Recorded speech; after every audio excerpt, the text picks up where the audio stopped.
minsan dito na ako sa simbahan. And mag-umpisa ng misa.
Nagsisimula sa inyo, ikalimang talata.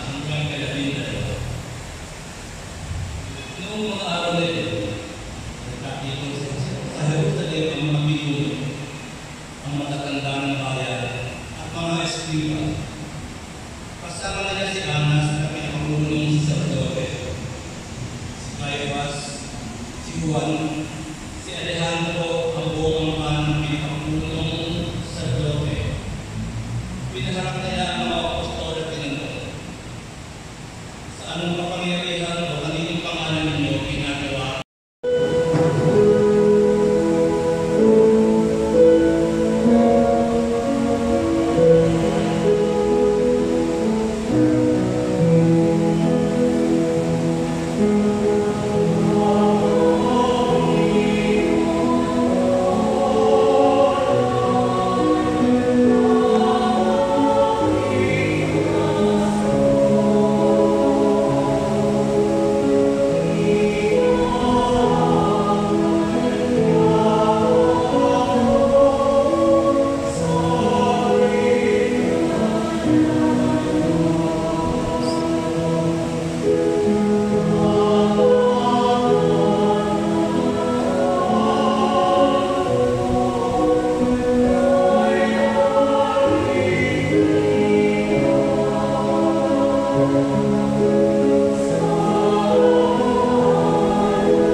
Sinasayuan at aking pag-ibig na Diyos sa pamamagitan ng pag-aalay na kanabunan para sa akin.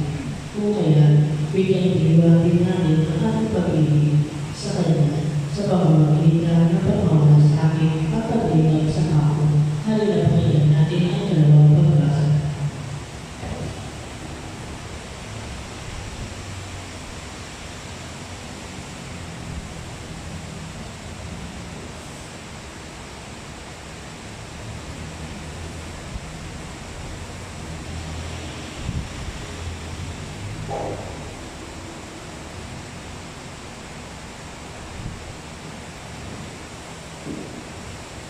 Ang ikalawang pagkasa ay mula sa unang sulat sa ikatlong kabanata.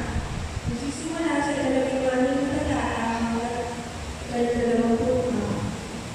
Dito natin makikilala ang tunay na pag-ibig ni Aray ni Kristo ang panunubong dahil sa atin. Dapat di natin ialay ang ating buhay dahil sa kanyang mga kapatid.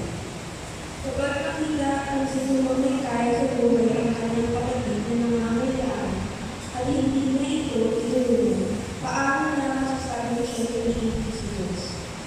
Mga anak, huwag tayo umibig sa pamamagitan ng salita o wika lamang. Ipakita natin ang tunay na pag-ibig sa pamamagitan ng gawa. Dito natin makikilala na tayo sa pangalan ng katotohanan at matatahimik ang ating buhay sa harapan ng Diyos sakali man tayo